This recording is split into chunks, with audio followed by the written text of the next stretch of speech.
नमस्ते। कैसी हैं आप? नमस्कार। सब देवी की कृपा है। आप कैसी हैं? आशीर्वाद है। मुझे आपसे कुछ पूछना था। हाँ, पूछिए। मकर संक्रांति का त्योहार सामने है। इस मुख्य पर्व को लेकर मेरे मन में कुछ जिज्ञासा है। क्या आप इस पर प्रकाश डालेंगी? हाँ, क्यों नहीं? क्या मकर संक्रांति का पर्व भगवान सूर्य से संबंधित है? हाँ, संपूर्ण विश्व में हमारा देश भारत अपनी संस्कृति, सभ्यता, धार्मिक पर्व के विषय में अलग पहचान रखता है। भारतीय दैनिक पंचांग के अनुसार प्रत्येक माह में कोई न कोई त्योहार अवश्य पड़ता है। इन सभी त्योहारों में मकर संक्रांति का पर्व सनातन धर्म के लोगों का एक मुख्य पर्व कहा जाता है। पौष मास में सूर्यदेव जब धनु राशि से निकलकर मकर राशि में प्रवेश करते हैं और इस समय वे स्वयं अपने पुत्र शनिदेव से मिलने उनके घर जाते हैं। सूर्यदेव मकर राशि में प्रवेश करते हैं और शनिदेव मकर राशि के स्वामी हैं। इसलिए इस दिन को मकर संक्रांति के नाम से जाना जाता है। यह पर्व पूरे भारतवर्ष में अलग अलग नामों से बड़े हर्षोल्लास से मनाया जाता है। इस दिन से सूर्यदेव अपनी उत्तरायण गति का प्रारंभ करते हैं। उत्तरायण गति अर्थात? जिस प्रकार सनातन धर्म में मास के दो पक्ष हैं, कृष्ण पक्ष और शुक्ल पक्ष, उसी प्रकार वर्ष को भी दो ऐनों में बांटा गया है, उत्तरायण और दक्षिणायन। उत्तरायण सूर्य की एक दशा है जिसमें सूर्यदेव मकर रेखा से कर्क रेखा की ओर यानी उत्तर दिशा की ओर गमन करते हैं। इस चरण में दिन बड़े और रातें छोटी होती है। इस दिन से शुरू होने वाली अवधि शुभ अवधि मानी जाती है, सकारात्मकता का प्रतीक है और इसे देवों की अवधि कहा जाता है। फिर एक और ऐनांत और दक्षिणायन आरंभ हो जाता है। दक्षिणायन में सूर्य कर्क रेखा से मकर रेखा की ओर यानी उत्तर से दक्षिण की ओर विपरीत गति है, जिसमें दिन छोटे और रातें लंबी होती हैं। इसे आमतौर पर काल देवों की रात की अवधि के रूप में उद्धृत किया जाता है और यह नकारात्मकता से जुड़ा है, अर्थात वर्ष के इस चरण में शुभ गतिविधियों को हतोत्साहित किया जाता है। फिर एक और ऐनांत और फिर से उत्तरायण आरंभ हो जाता है। इस प्रकार उत्तरायण और दक्षिणायन का क्रम चलता रहता है।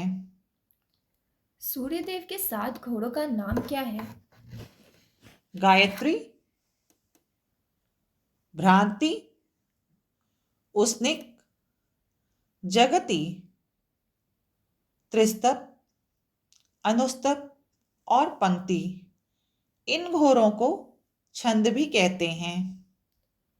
सूर्यदेव के ये 7 घोड़े किसके प्रतीक हैं?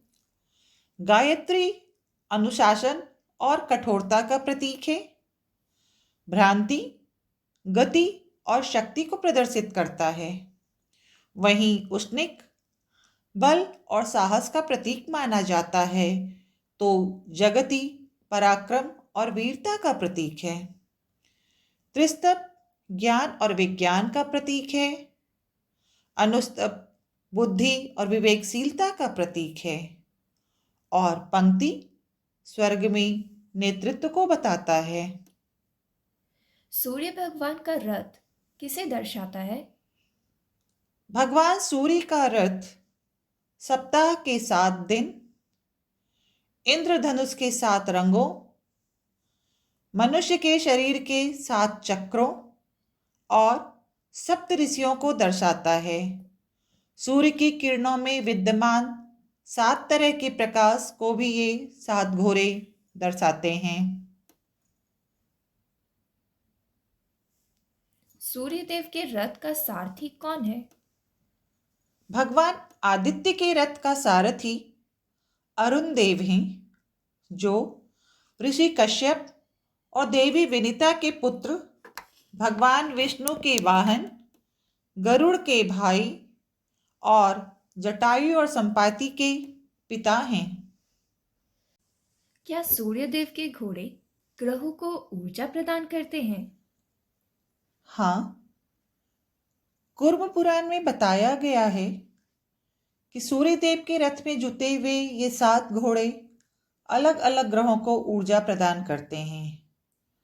तो वहीं वायु पुराण के अनुसार सूर्यदेव के ये 7 घोड़े अलग अलग रश्मियों का प्रतीक है और ये 7 घोड़े अथवा रश्मियां ग्रहों तथा रत्नों का पोषण करती है। इन 7 रश्मियों के नाम हैं सुषुम्ना। इससे स्वयं सूर्यदेव ऊर्जा प्राप्त करते हैं और ऊर्जा का अखंड स्रोत बने रहते हैं। इसलिए सूर्य के रश्मि पुंज में 80% प्रमाण केवल रक्तवर्णी रश्मियों का होता है। माणिक्य रत्न को इससे ऊर्जा मिलती है। वहीं दूसरी रश्मि है हरिकेश। इस रश्मि से चंद्रमा को ऊर्जा प्राप्त होता है। यह किरण नक्षत्रों की उत्पत्ति का स्थान भी है। इसलिए चंद्रमा संपूर्ण 27 नक्षत्रों में भ्रमण करके अपना एक चक्र पूरा करता है और मोती रत्न को इससे ऊर्जा प्राप्त होता है। तीसरी रश्मि सैयद वसु, जो मंगल ग्रह का पोषण करती है। मूंगा रत्न पर इसका प्रभाव होता है। विश्वकर्मा है चौथी रश्मि, जिससे बुध ग्रह को ऊर्जा प्राप्त होता है और इस रश्मि का प्रभाव पन्ना नामक रत्न पर भी होता है। यह मस्तिष्क की गर्मी शांत करती है, महत्वाकांक्षा बढ़ाती है तथा बुद्धि का विकास करती है। 5वीं रश्मि अवर्ग वसु। इस रश्मि से गुरु ग्रह को ऊर्जा प्राप्त होता है। इसका प्रभाव पुखराज रत्न पर होता है। कुर्म पुराण में इस रश्मि को अर्वावसु कहा गया है। छठी रश्मि है विश्वश्रवा। शुक्र ग्रह को इससे ऊर्जा मिलती है और यह हीरे को भी ऊर्जा प्रदान करती है। 7वीं रश्मि है स्वराट। यह रश्मि शनि ग्रह का पोषण करती है। कुर्म पुराण में इसे स्वर रश्मि भी कहा गया है। इसका प्रभाव नीलम रत्न पर होता है। सूर्यदेव के रथ में एक ही पहिया लगा है, इसका क्या तात्पर्य है? भगवान आदित्य के रथ में केवल एक ही पहिया लगा है, जिसका नाम संवत्सर है, जिसमें 12 तीलियां लगी हुई है। यह पहिया समय काल को दर्शाता है। एक पहिया एक वर्ष को दर्शाता है और उसमें लगी 12 तीलियां वर्ष के 12 महीनों का वर्णन करती है, जिसमें 6 ऋतु और 3 चौमासे हैं। सूर्यदेव के रथ से जुड़ी कुछ और रोचक बातें बताएं। भगवान सूर्य के रथ की एक धुरी मानसोत्तर पर्वत पर तथा दूसरा सिरा मेरु पर्वत पर स्थित है। भगवान आदित्य के रथ का विस्तार 9000 योजन है और इससे दुगुना इसका ईशा दंड है। 1 योजन बराबर 8 माइल, मतलब 9,000 योजन बराबर 72,000 माइल है इनके रथ का विस्तार। और ईशा दंड रथ के विस्तार का दुगुना, यानी 1,44,000 माइल है। इस रथ का धुरा 1,50,07,00,000 योजन लंबा है, जिसमें पहिया लगा हुआ है। इस रथ पर भगवान आदित्य के बैठने का स्थान 36 लाख योजन लंबा है। सूर्य का रथ एक मुहूर्त यानी 48 मिनट में 34,08,000 योजन चलता है। इसे अगर किलोमीटर में गिना जाए तो ये करीब 2,72,06,400 किलोमीटर है। भगवान भुवन भास्कर इस प्रकार 9,51,00,000 योजन लंबी परिधि को एक क्षण में 2,000 योजन के हिसाब से तय करते हैं। यानी सूर्य भगवान का रथ एक क्षण में करीब 16,000 किलोमीटर चलता है। इससे आप समझ सकते हैं कि भगवान सूर्य का रथ कितना अनोखा है। क्या सूर्यदेव अपने रथ में गधों को जोड़े हैं? हाँ, सुनने में तो बहुत अजीब लगता है, पर यह सत्य है। मार्कंडेय पुराण के अनुसार सूर्यदेव अपने 7 घोड़ों के रथ पर सवार होकर निरंतर चलते रहते हैं। लेकिन एक बार हेमंत ऋतु के दौरान रथ के घोड़े थक गए और तालाब में पानी पीने लगे। वहीं सूर्यदेव तो कभी रुकते नहीं। तभी उन्हें 2 गधे दिखाई दिए। सूर्यदेव ने उन गधों को अपने रथ में जोड़ लिया और यात्रा पे निकल गए।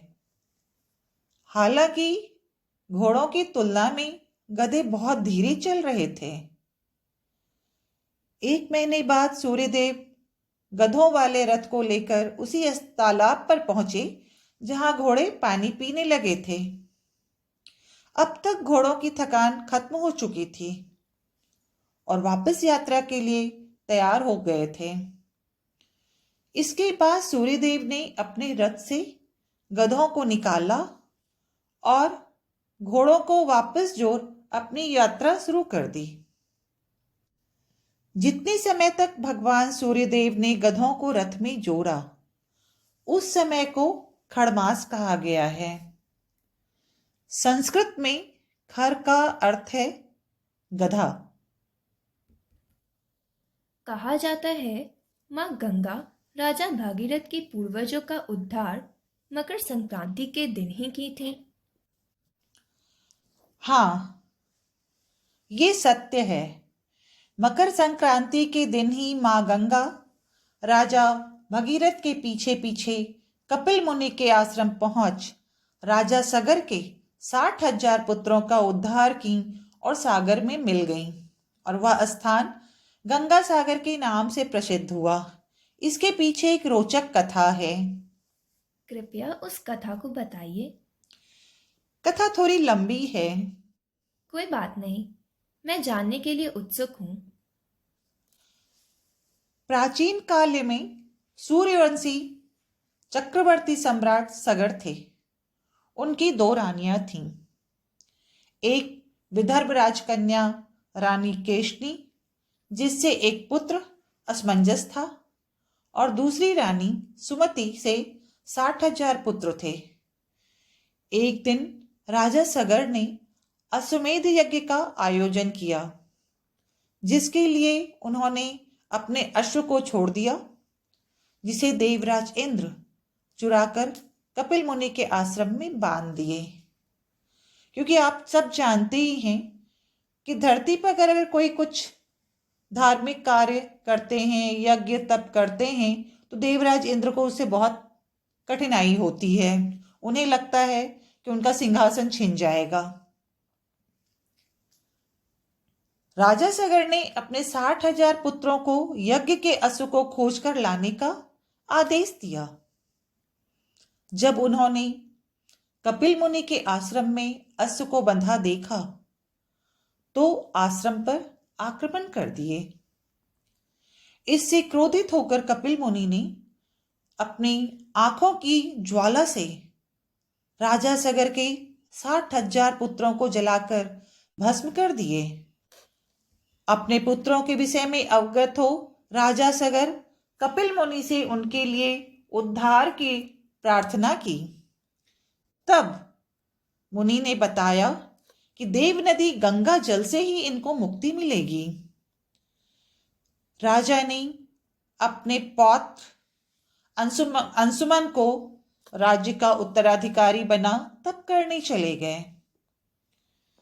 इसके बाद अंशुमन के पौत्र राजा भागीरथ ने अपने पूर्वजों की आत्मा की शांति के लिए कठोर तपस्या की, जिससे प्रसन्न होकर माता गंगा ने उनकी प्रार्थना को स्वीकार किया। लेकिन समस्या थी, गंगा धरती पर कैसे आए? उनकी तीव्र धारा को कैसे संभाला जाए, अन्यथा धरती पर विनाश आ जाएगा। इसके लिए भगीरथ ने एक बार फिर भगवान शिव को अपनी तपस्या से प्रसन्न कर सहायता के लिए आर्त पुकार की। भगवान शिव अपनी जटाओं में गंगा जी को धारण किया और उनकी एक धारा को वहां से धरती पर जाने के लिए कहा। भगवान शिव की जटाओं से निकली गंगा धरती पर गंगोत्री से आई। मकर संक्रांति के दिन भगीरथ के पीछे पीछे कपिल मुनि के आश्रम पहुंची, जहां राजा सगर के 60,000 मित्र पुत्रों को मुक्ति मिली। यहीं से वह गंगा सागर में मिल गईं। मकर संक्रांति के दिन धरती पर पहुंची मां गंगा के पावन जल से स्नान करने से मोक्ष की प्राप्ति होती है और सभी पाप नष्ट हो जाते हैं। साथ ही सभी कष्टों का निवारण होता है। मकर संक्रांति के दिन राजा भगीरथ ने अपने पूर्वजों का तर्पण किया, जिससे उनको मुक्ति मिली। इसलिए मकर संक्रांति के दिन अपने पूर्वजों की आत्मा की शांति के लिए तर्पण किया जाता है। मकर संक्रांति के अवसर पर पश्चिम बंगाल के गंगा सागर में विशाल आयोजन का प्रबंध किया जाता है, जिसमें करोड़ों की संख्या में श्रद्धालु गंगा सागर में स्नान करते हैं, दान पुण्य तर्पण करते हैं और कपिल मुनि के आश्रम का दर्शन कर अपने पूर्वजों और अपने मोक्ष की कामना करते हैं। ऐसा माना जाता है कि यदि सूर्य के उत्तरायण होने पर देह त्याग किया जाए तो उस आत्मा को जन्म मरण के काल से मुक्ति मिल जाती है। महाभारत काल में भीष्म पितामह को इच्छा मृत्यु का वरदान था, अर्थात वह अपनी इच्छा से अपने प्राणों का त्याग कर सकते थे। गंगा पुत्र भीष्म कई दिनों तक महाभारत युद्ध में बाणों की सैया पर लेटे रहने के बाद सूर्य उत्तरायण के दिन यानी मकर संक्रांति पर अपने शरीर का त्याग किया। आपसे मकर संक्रांति और गंगा सागर के विषय में महत्वपूर्ण जानकारी प्राप्त हुई। आपका बहुत बहुत साधुवाद। धन्यवाद। धन्यवाद।